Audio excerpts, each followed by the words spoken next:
We use the word good in many ways.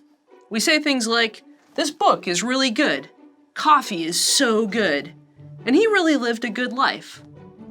But there's a difference between, say, a good life and a good cup of coffee.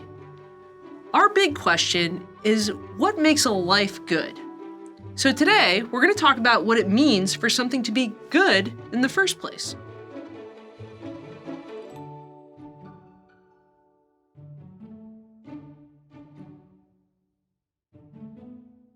St. Augustine, following Plato, claims that goodness is something we all seek or aspire to.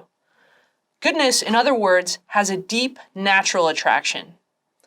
When we're talking about some particular thing, one way to ask the question of what makes it good is to ask, what is it about this thing that makes it so naturally attractive? When we're talking about coffee, the answer will be things like the delicious smell and taste of it, maybe the bump in mood and concentration that it brings about. But our question is much bigger and more difficult. What makes an entire life good? To start answering this question, let's consider particular things that could be a part of your life that you might find naturally attractive. Things like spending time with your family, enjoying delicious food, watching Notre Dame football, maintaining your physical health. Because we want a general answer to our question, we need to sort through which of these things is essential to a good life and which of these things are good but not essential. Family is incredibly important. We wouldn't trade our loved ones for $1 million. So let's put family over here, clearly in the essential circle.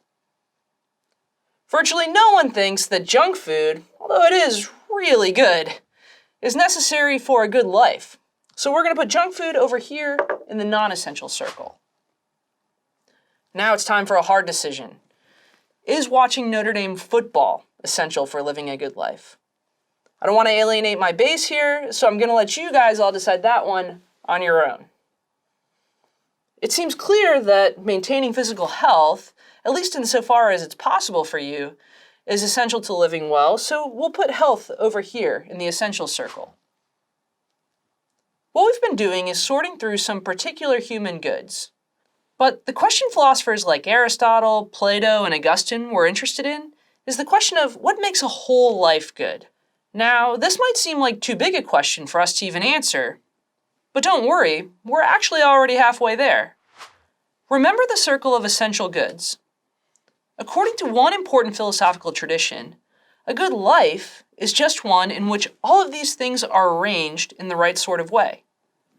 Once we've identified all the goods we think are essential, then all we have to do is figure out how they should be arranged in a well-lived life. But how should we do the arranging?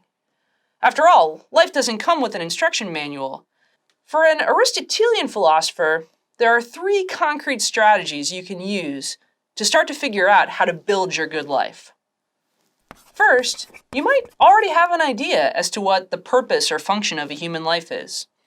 You might think it's to study and learn as much as you can, or to achieve excellence in sports, or to fight for justice in the public sphere. Here's a second strategy you can use. Pull out your planner. Ask yourself, what do I already prioritize in my life? And is this a good thing? What we do with our time says a lot about what we value. And you're probably already committed to a lifestyle that you think is excellent, even if you're not always living up to your standards.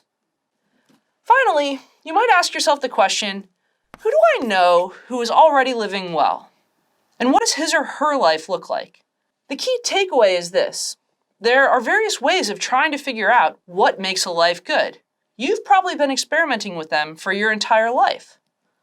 Philosophy can help you on this journey by providing you with food for thought, by giving you ways of explaining the strategies towards happiness that you're already pursuing. And if you find yourself thinking that there's got to be something more, maybe it's time to ask whether something's missing from your circle of essential goods, or to ask whether you haven't quite put the individual items in that circle into their proper order. It's important to remember, too, that you're not the only one asking these questions. They've been around for a long, long time, and they're something that we as philosophers are working on finding better answers to every day.